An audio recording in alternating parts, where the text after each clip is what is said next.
달콤한 말씀, 행복한 하루 5월 27일 금요일 본문은 사무엘상 13장 말씀입니다. 사울이 왕이 될 때 40세라.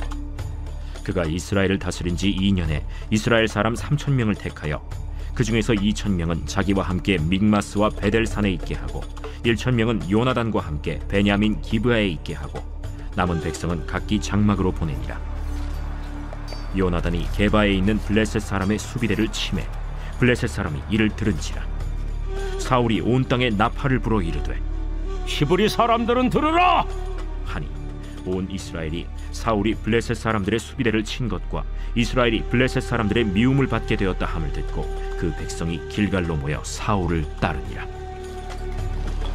블레셋 사람들이 이스라엘과 싸우려고 모였는데 병거가 3만이요 마병이 6,000명이요 백성은 해변에 모래같이 많더라. 그들이 올라와 베다웬 동쪽 믹마스에 진침해 이스라엘 사람들이 위급함을 보고 절박하여 굴과 수풀과 바위 틈과 은밀한 곳과 웅덩이에 숨으며 어떤 히브리 사람들은 요단을 건너 갓과 길르앗 땅으로 가되 사울은 아직 길갈에 있고 그를 따른 모든 백성은 떨더라. 사울은 사무엘이 정한 기한대로 이레 동안을 기다렸으나 사무엘이 길갈로 오지 아니하매 백성이 사울에게서 흩어지는지라.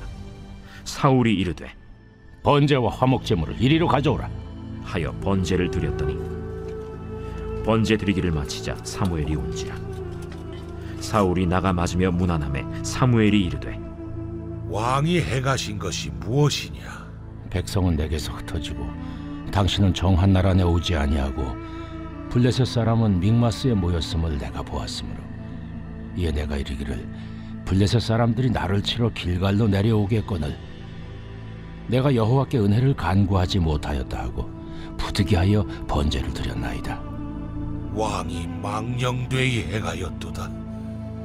왕이 왕의 하나님 여호와께서 왕에게 내리신 명령을 지키지 아니하였도다. 그리하였더라면 여호와께서 이스라엘 위에 왕의 나라를 영원히 세우셨을 것이거늘 지금은 왕의 나라가 길지 못할 것이라. 여호와께서 왕에게 명령하신 바를 왕이 지키지 아니하였으므로 여호와께서 그의 마음에 맞는 사람을 구하여 여호와께서 그를 그의 백성의 지도자로 삼으셨느니라 하고 사무엘이 일어나 길갈에서 떠나 베냐민 기브아로 올라가니라. 사울이 자기와 함께한 백성의 수를 세어보니 600명 가량이라. 사울과 그의 아들 요나단과 그들과 함께한 백성은 베냐민 게바에 있고 블레셋 사람들은 믹마스에 진쳤더니 노략군들이 세 대로 블레셋 사람들의 진영에서 나와서 한 대는 오브라 길을 따라서 수알 땅에 이르렀고 한 대는 벳호론 길로 향하였고 한 대는 광야 쪽으로 스보임 골짜기가 내려다 보이는 지역길로 향하였더라. 그때 이스라엘 온 땅에 철공이 없었으니 이는 블레셋 사람들이 말하기를 히브리 사람이 칼이나 창을 만들까 두렵다. 온 이스라엘 사람들이 각기 보습이나 삽이나 도끼나 괭이를 벼리려면 블레셋 사람들에게로 내려갔었는데 곧 그들이 괭이나 삽이나 쇠스랑이나 도끼나 쇠채찍이 무딜 때에 그리하였으므로 싸우는 날에 사울과 요나단과 함께한 백성의 손에는 칼이나 창이 없고 오직 사울과 그의 아들 요나단에게만 있었더라. 블레셋 사람들의 부대가 나와서 믹마스 어귀에 이르렀더라.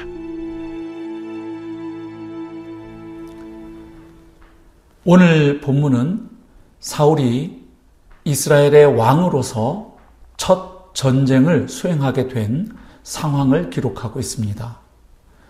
우선 사울은 블레셋의 위협에 대응해서 군대를 모았는데 그 수가 많지 않았습니다.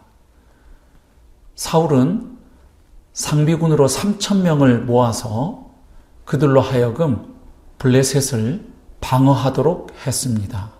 게다가 이스라엘은 철제 무기로 무장한 블레셋 군대에 비해 무기도 변변치 않았습니다. 사울과 요나단만 칼이나 창 같은 제대로 된 무기를 들고 있었고 백성들의 손에는 도끼나 삽, 괭이 같은 것들만 들려져 있었습니다.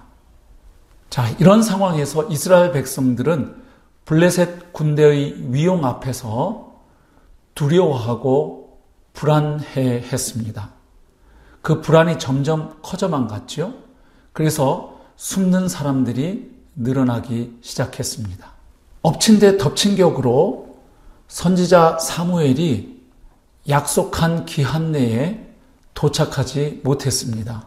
약속한 기한이 되어서도 선지자가 도착하지 않자 또 군인들이 동요해서 흩어지기 시작합니다. 이에 다급해진 사울 왕은 선지자를 기다리지 않고 자신이 직접 번제를 드리게 됩니다.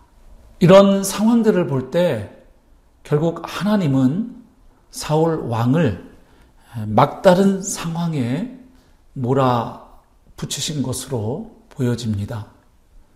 왜냐하면 과연 이스라엘의 첫 번째 왕으로 세움받은 사울 왕이 믿음으로 반응할 것인지 확인하기 위해서였습니다. 즉, 이 과정을 통해 사울의 믿음을 시험하기 원하셨던 것으로 보입니다. 왜냐하면 이스라엘의 왕은 이방의 왕들과는 달리 오직 여호와 하나님을 신뢰하고 또한 하나님의 법에 순종하여 이스라엘을 다스려야 했기 때문입니다. 하지만 안타깝게도 사울은 위급한 상황에서 하나님을 의지하고 신뢰하며 그분을 기다리기보다는 자신의 방법, 즉 인간적인 해결책을 따랐던 것입니다. 이에 선지자 사무엘은 사울 왕의 행동이 망령된 행동이었다고 지적합니다. 그리고 이어서 사울 왕의 나라가 길지 않을 것이라고 말합니다. 즉, 다른 사람이 왕이 될 것이라고 선언합니다. 다시 말해서 하나님은 사울 왕조를 끝내기로 작정하셨고 그리고 그분의 마음에 맞는 다른 사람을 준비하신다고 선언했던 것입니다. 참으로 안타까운 것은 사울이 처음 이스라엘의 왕으로 세움받을 때만 해도 사울만큼 왕의 자리에 적합한 사람은 없어 보였습니다. 용맹한 베냐민 지파 출신이었고 또 집안 가문도 유력한 가문이었습니다. 게다가 그는 외모도 출중했고 또 모든 사람들보다 키가 컸던 인물이었습니다. 하지만 안타깝게도 위기 상황에서 하나님을 의지하고 하나님의 법에 순종하기보다는 자신의 방법을 따랐고 결국 하나님의 법에 불순종하고 말았습니다. 그래서 하나님으로부터 버림을 받게 되었던 것입니다. 여기에서 무엇을 배울 수 있을까요? 하나님은 탁월한 사람보다 하나님의 말씀에 순종하는 사람을 기뻐하시고 그 사람을 사용하신다는 사실입니다. 사랑하는 성도 여러분, 우리도 인생 살면서 또 신앙생활 하면서 참 힘들고 어려운 상황을 맞이할 때가 많습니다. 그때 기억할 수 있기를 바랍니다. 어려운 상황일수록 더욱 하나님을 의지하고 하나님의 길을 따라서 정도를 걸어야 한다는 사실을 말입니다. 만약 그때 불안하고 조급하다고 해서 길을 벗어나면 더욱 헤맬 수밖에 없는 지경에 이르게 된다는 사실을 오늘 본문에서 우리는 배우게 되는 것입니다. 또 한 가지는 이것입니다. 우리가 살면서 잘못 판단하고 결정할 수 있습니다. 하지만 하나님께서 그것을 보여주시고 책망하실 때 그때라도 잘못을 인정하고 돌이켜야 한다는 것입니다.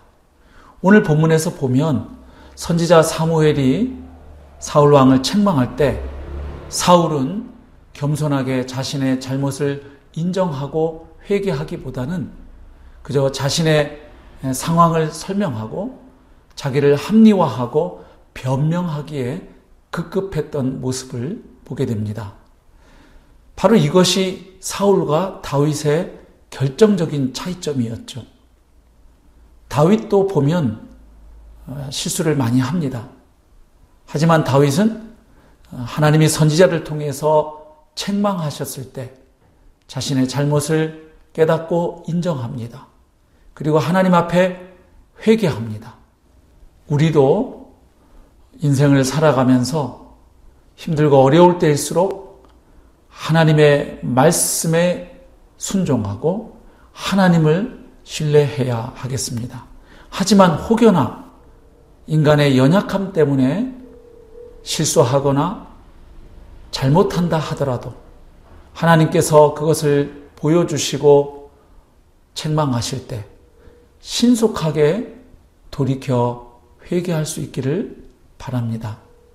오늘 하루도 내 생각이 아니라 하나님의 말씀을 앞세우고 하나님의 말씀에 순종하여 하나님과 동행하는 복된 하루의 삶 살아내시기를 주님의 이름으로 축복합니다.